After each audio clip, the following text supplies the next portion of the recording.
I knew straight away I would have to take it to the board, so straight away there's an openness there. This wasn't something I worried about having to flag up. I knew it would be dealt with, and I knew it would be dealt with seriously. There was clearly a recognition early on that this was very serious, and we had to deal with it in an open and transparent way. It was an acknowledgement that we were responsible. This was something that was likely to be a system-wide issue. This was something about attitudes, behaviours, beliefs. And as the Trust Board, we were actually responsible for that at up to ED level, as we are throughout the Trust. So it's very easy to blame, and I think it's far harder to actually look at yourself and apportion a lot of that blame where it lies. It was our watch. The first thing to do was ask ourselves some very difficult questions. If it's happening in ED, is it happening anywhere else? If the figures are wrong in ED, if the data is wrong in ED, does it apply to other areas? Have we been misled? And so, of course, the first thing we wanted to do was to find out, was this a one-off in ED? How many patients were affected? How far did it go back? Was any patient harm done? Then we needed to find out, did the problem affect other targets? Worryingly, for ED, it showed that this problem had been going on for some time. Fortunately, it showed that no other figures were deemed to be at risk. So we were assured that our other figures were okay. It was just in ED. What we said to staff is, henceforth, any misreporting is a disciplinary offence. What's happened has happened. We will make no judgments at this point in time. We will conduct an investigation, and one was duly commissioned, indeed independently of the Trust, quite properly, given the seriousness of the issue.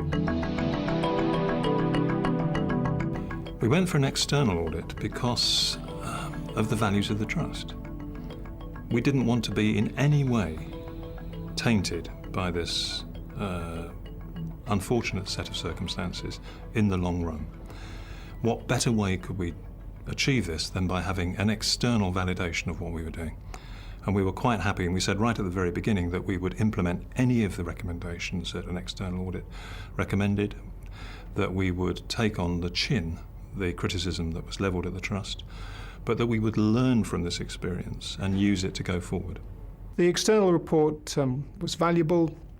It highlighted, firstly, that patients had come to no harm, and we had, as you'll appreciate, already made our own assessments of that, but it is always enormously reassuring to everyone that an external independent authoritative report made the same conclusion. The report also concluded that staff had done their best, often in difficult circumstances, and that the misreporting was the product not of staff attempting to fiddle the results, but rather that staff were applying imperfectly the rules that existed, and that the Trust was responsible for failing to have adequately briefed and trained staff in the application of those rules. One of the things about emergency department figures was that it had never, ever hit the 98% target. So all our attention, the corporate board attention, was on improving performance. It was never on, and it should have been in retrospect, it was never on looking at the data quality. So we assumed the data quality was all right. That was a significant shock to the board when we found out that this was, in fact, not the case. We saw our first obligation was to inform staff, and so we had an intensive round of communications with staff. The benefit was that it did actually make the emergency department aware of the issue straight away, and that it was being taken very seriously by the Chief Executive's team, and that they also got the assurance that there wasn't going to be a witch hunt. Rather, there was much more, there's something systematically wrong here, we want to find out what it is, and we want to make it better. And I think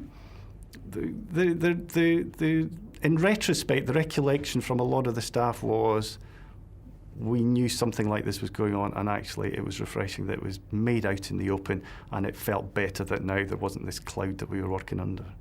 The decision to go public early, I'm absolutely confident was correct.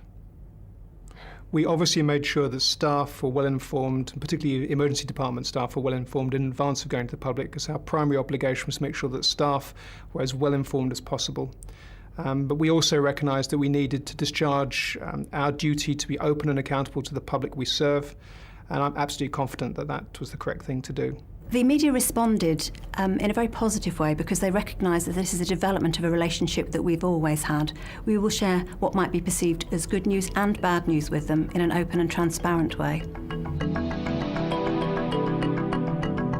It was clear from what had happened in ED and the fact that the board didn't know about it, and it was only a chance finding that led to the discovery of this problem, that whistleblowing and enabling staff to say what they really felt and what was really happening wasn't working properly. Now, like many organisations, we have a whistleblowing policy.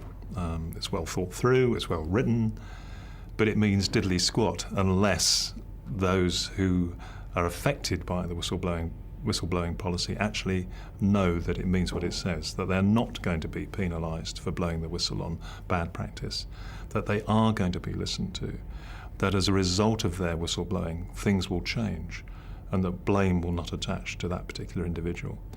Now, I don't think that those working under a lot of pressure in the emergency department actually believed the whistleblowing policy to be a reasonable thing for them to subscribe to. I think they felt possibly fearful of the management's retribution if they admitted to doing things wrong or if they admitted to bad practice.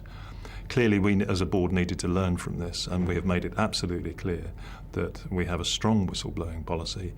I personally will listen to anybody who has an issue with the way things are done within the trust, and I've made it absolutely clear, and I know Peter Homer, our chief exec, has made it absolutely clear that we are both, as heads of the organisation, willing to listen to people without attaching blame, but actually attaching thanks to them for giving us that information.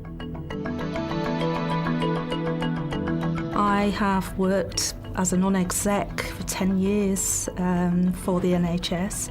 I know how important those national targets are, and I was under no illusion of how much pressure would be out there coming into the trust, and I was worried. I was incredibly concerned that either or both of them may resign.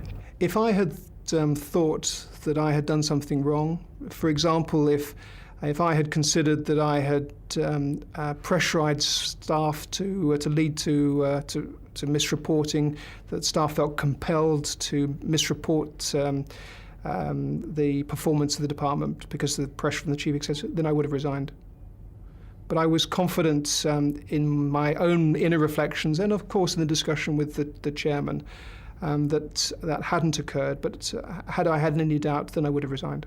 I decided that for the sake of the organisation, it was much better to have stability at the top, to make sure that the values of the organisation were shared throughout the whole organisation and with others, and that we would use the learning from this particular episode to benefit the organisation and hopefully benefit other organisations who want to hear the message.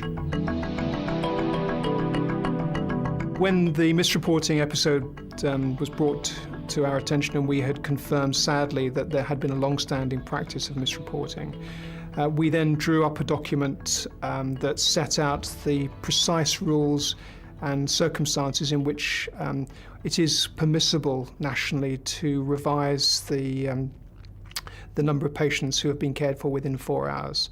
Staff were invited to sign to confirm they had received and understood this, and we now on a consistent basis make sure that all staff within the emergency department for whom it's appropriate then sign to confirm when they work in the department and they arrive in the department on the first occasion understand these rules. I think that has helped us because it has given everyone great clarity as to what is right and what is not right. So there's no room for doubt now, and everyone in the department would know whether it was legitimate or not for a patient to be changed.